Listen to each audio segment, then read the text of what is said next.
Along with the ideas of Buddhism and Hinduism, the culture of Indian deities traveled across the whole of Asia.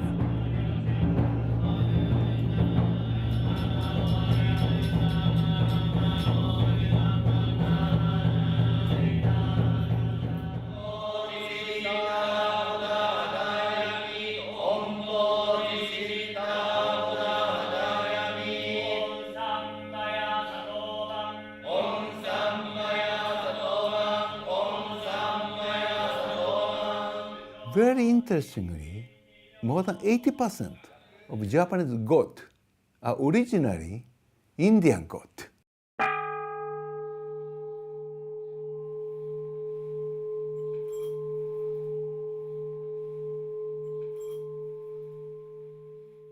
This close relationship between the people of India and Japan has not been known to most people.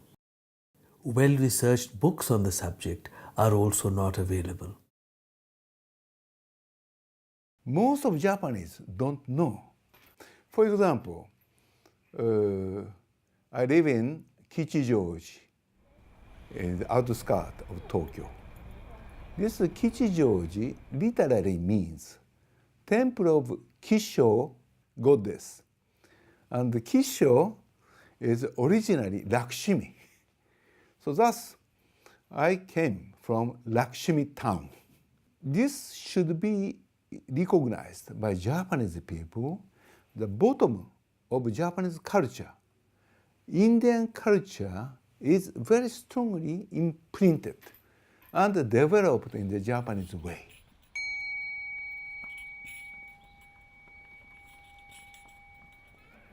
The Todaiji temple at Nara is one of the oldest and most revered temples of Japan. The 48 feet high Vairochana here is the largest bronze statue in the world. Already in the 8th century, Indian Buddhist monk named Bodhisena has arrived to Japan, and he inaugurated the eye-opening ceremony of great Buddha of Todaiji temple in 752.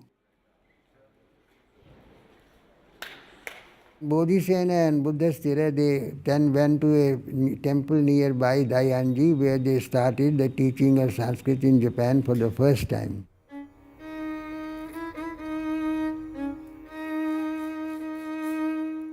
When the Japanese studied Sanskrit in the 8th and 9th centuries, Sanskrit was synonymous with the Siddham script. This was used for writing Sanskrit since the 5th century in India.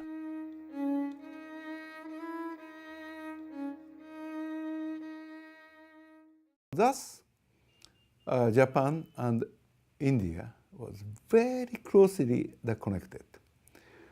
If you go to Japanese tomb, you may find sit-down letters.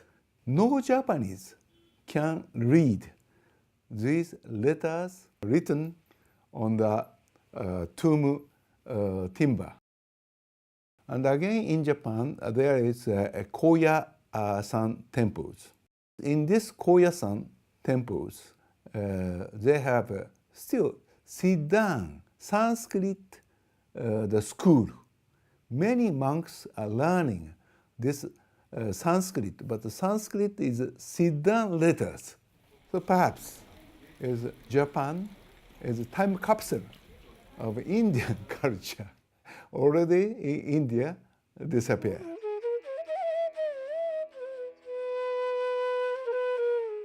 There is a deep relationship between Kana, the Japanese alphabet, and Sanskrit. The Japanese wrote Sanskrit through simplified Chinese characters, which developed into the Japanese alphabet, Kana.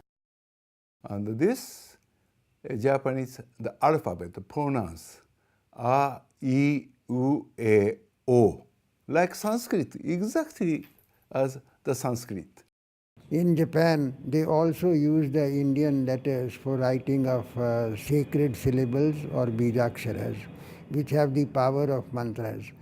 Every Buddhist monastery in Japan has a seal in which there is a bijakshara, a sacred syllable, as a short name of the monastery. There are some words in Japanese which are derived from Sanskrit, like O Seva, from Seva, service. And there are about 100 Sanskrit words which are used in Japanese. Most of the Japanese, they are using that, but without knowing that that is the originally from Sanskrit. Suppose like they call the Buddhist temples at Thera. Thera means it is from the Pali term Thera, means a Buddhist monk, a bhikshu having 10 years experience.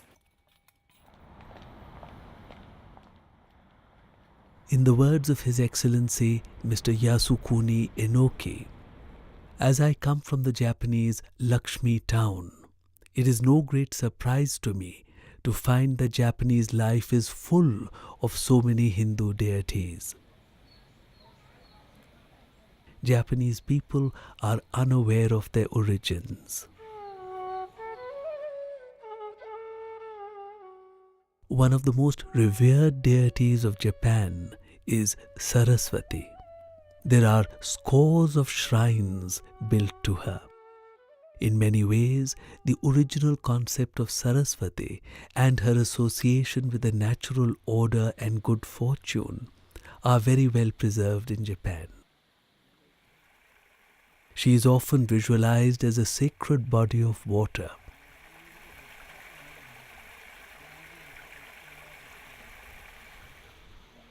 In Japan, we find the continuance of so many early ideas of Indian philosophy.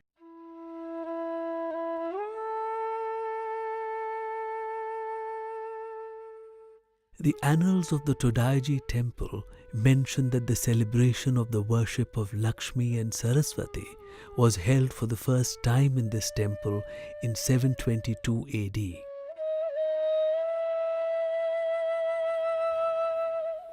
Ever since, it has been an annual celebration. In 1836, Saito Sachio wrote a guidebook to the Edo area or modern Tokyo. Saraswati was mentioned as the most popular deity here at that time.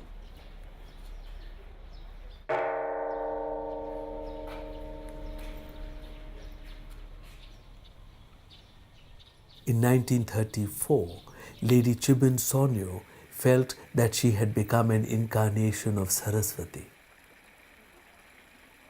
She started writing in Sanskrit, though she had never studied the language.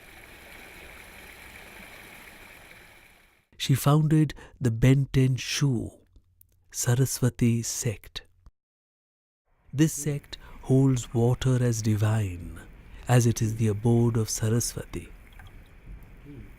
We are reminded that Saraswati is the personification of the great river which once flowed in India. Benten Shu also worships her to bestow eloquence and learning.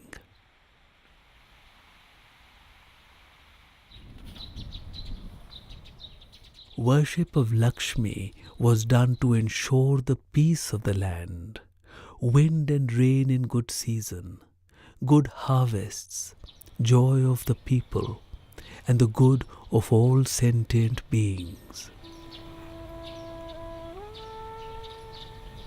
The great intellectual genius of Japan was Kukai or Kobo Daishi of the 9th century.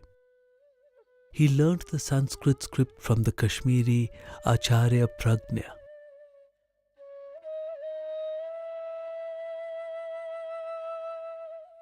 Kobo Daishi placed emphasis on a knowledge of Sanskrit. He said that the Japanese have had to rely upon translations to study Buddhism. However, the true words in the original language are exceedingly important. Every word has a profound meaning.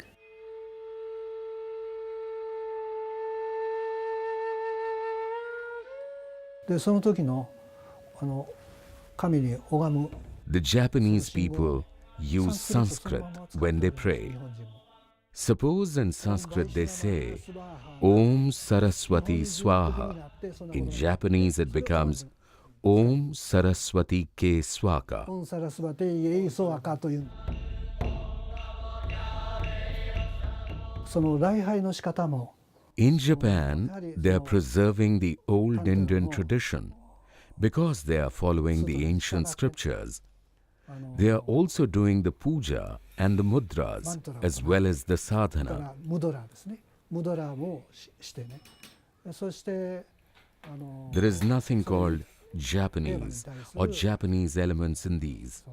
It is the Indian Buddhist tantric tradition. ストートラもありますそれを持って礼拝して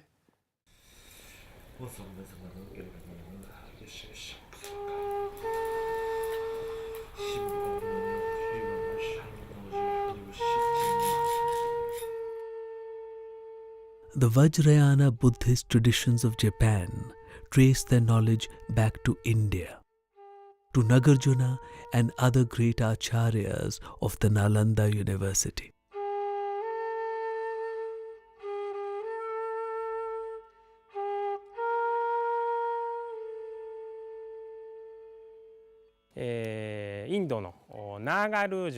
Nagarjuna is known as Gujio in Japan.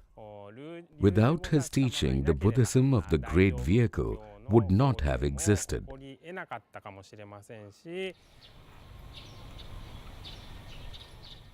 The Lotus Sutra is a major spiritual creation with a profound impact on life in Japan. It was translated from the Sanskrit by Kumara Jiva 1600 years ago. 特に比叡山は This is a temple that follows the Lotus Sutra. The sutra is originally from India and goes back to the teachings of the Buddha himself. It started from India and came to Japan.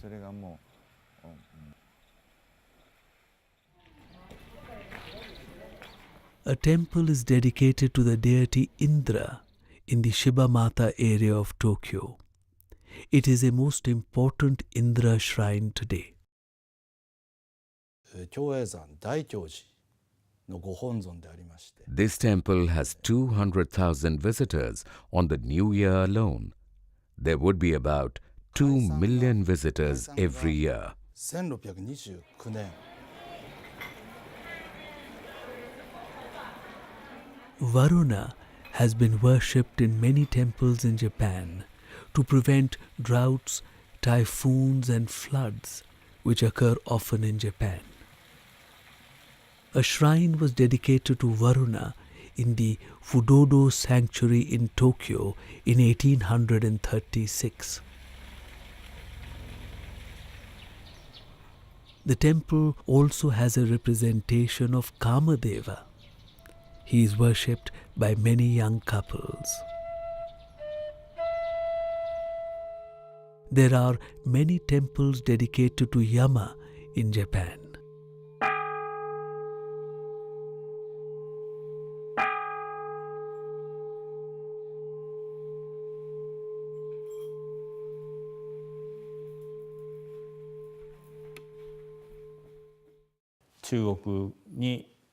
The sound of the word Yama became Emma as the name traveled and came to Japan. It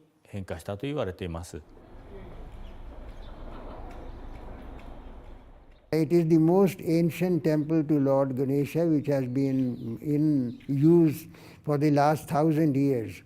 And young boys and girls go there to be successful in their courtship.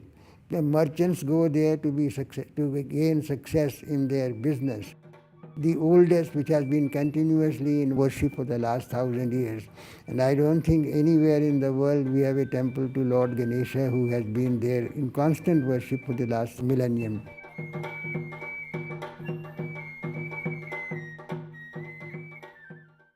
In the 7th century, Prince Shotoku created the nation-state of Japan after vanquishing his rivals.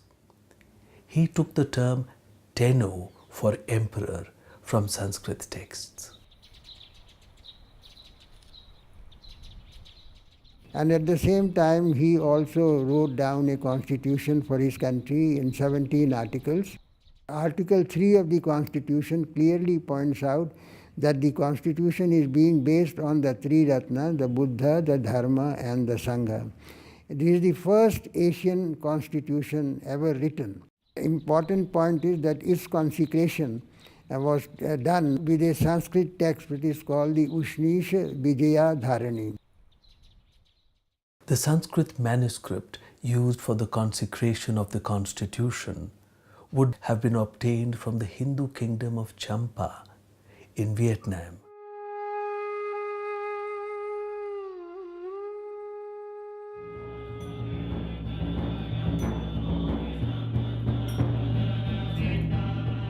Havan or Homa continues in Japan, where it is called Goma.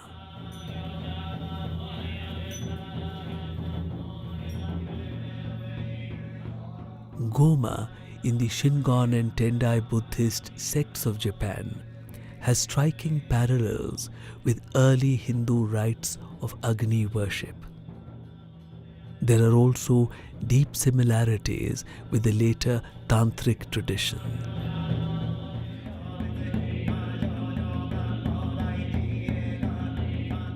The Havan is perhaps conducted in Japan at least as often as in India.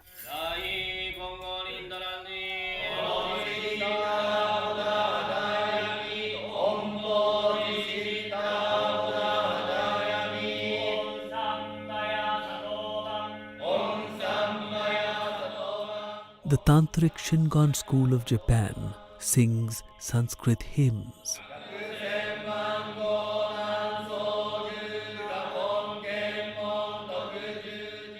To this day, followers of the sect perform their worship in 1,200 temples throughout Japan.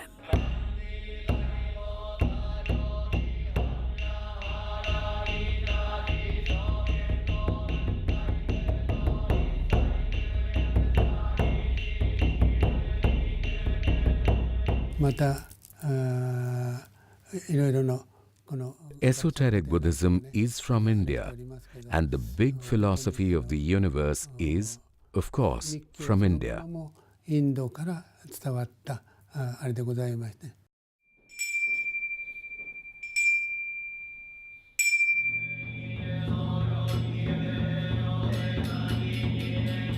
Vajrayana Buddhist worship in Japan is similar to Tibetan Buddhist worship. However, the Japanese tradition has preserved some early Vajrayana rites. A study of Japanese Buddhism helps to fill some gaps in our understanding of the development of Buddhism.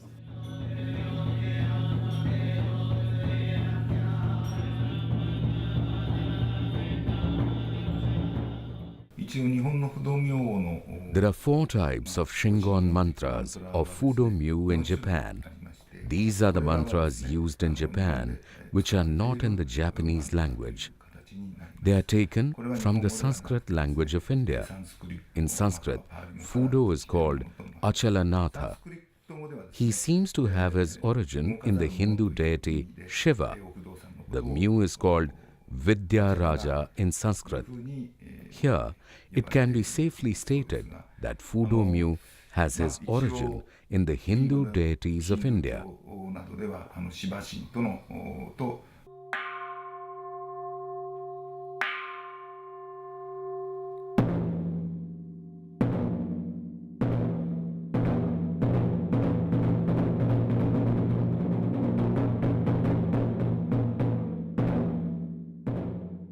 A sutra compares the cosmic force of the mantra with the mighty roar of a rising flood.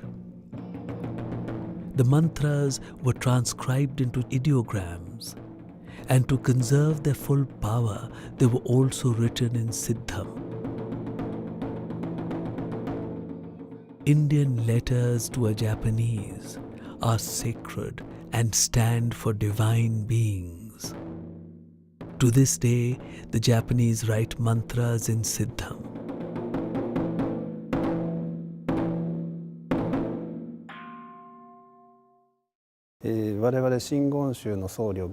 This booklet contains prayers in Sanskrit that are commonly used in Shingonshu or esoteric Buddhism. It is written in Japanese, but the mantras are in Sanskrit. It is used in many ceremonies in Buddhism. Priests learn the intonation and how to pronounce it by using this booklet, which has Sanskrit and also has Japanese letters to convey the sounds of the Sanskrit words. 今言われましたようにね、ここは Every god has his own Bija Akshara. People also worship that Bija Akshara. Every temple gives much importance to those Bija Aksharas because they are equal to God. いろんな仏様、神様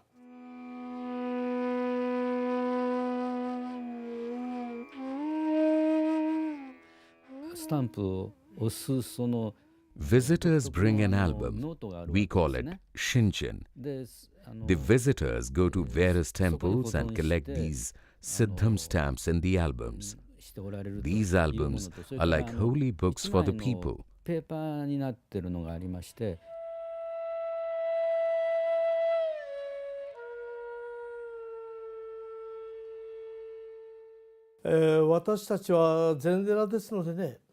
We belong to a Zen Buddhist monastery, and we strive hard to sever the bond of birth, senility, disease, and death. The bond which is the cause of all suffering. As the Buddha said, desire is the root cause of pain in the world and should be overcome. This forms the basis of our ascetic practices, which come down to us from the Shakyamuni himself. Bodhidharma, he transmitted Zen. Zen later has been transmitted to Japan also, and it is one of the most important sects in Japan. Mist surround the legend of Bodhidharma. Tradition points out that he was a prince of Kanchipuram in South India. The Japanese form of his name is Bodhai Daruma. It is very close to the Tamil form, which is Bodhi Daruma.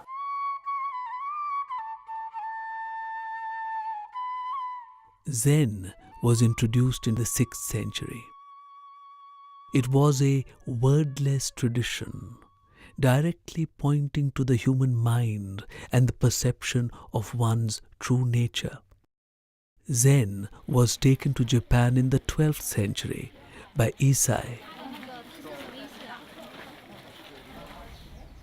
Its influence on Japanese art, attitudes, and language has been profound. Zen Buddhism became very popular because it says that life is a fleeting phenomenon. And the samurai, when they went to war, they were never sure that they will come back. In this feeling, they go to war and there is no fear of death. So fearlessness in war was a very important contribution of the Zen tradition. And if you sit down, and when we sit down in a Zen monastery, you have to really do a very hard penance. And hard work in Japan is perfection. So it is the Zen tradition gave them a perfection in work, which became a very important part of the modern development, perfection in everything. 初めてインドに参りましたとき、 When I visited India for the first time, I made sure to visit places like Nalanda University, Bodh Gaya, and also the garden path trodden by the Shakyamuni himself. I felt happy to see the university where Tripitaka masters used to come and study during the 3rd and 4th centuries AD. Whatever Buddhism we practice now has its roots in India, and without Indians, there would be no Buddhism in Japan.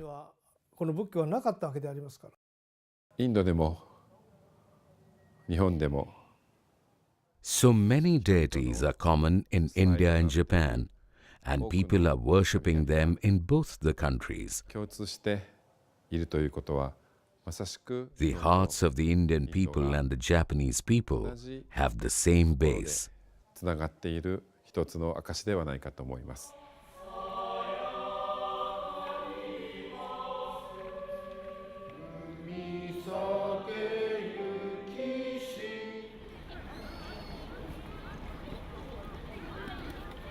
Japan is the one country where Buddhism is flourishing in all its facets. Here, technology and transcendence are living together.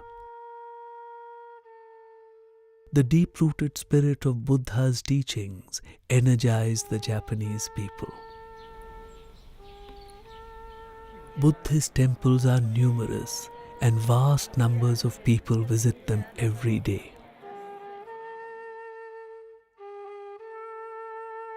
Besides the Buddha, so many ancient Indian deities and practices are preserved in these temples. An Indian feels quite at home in Japan.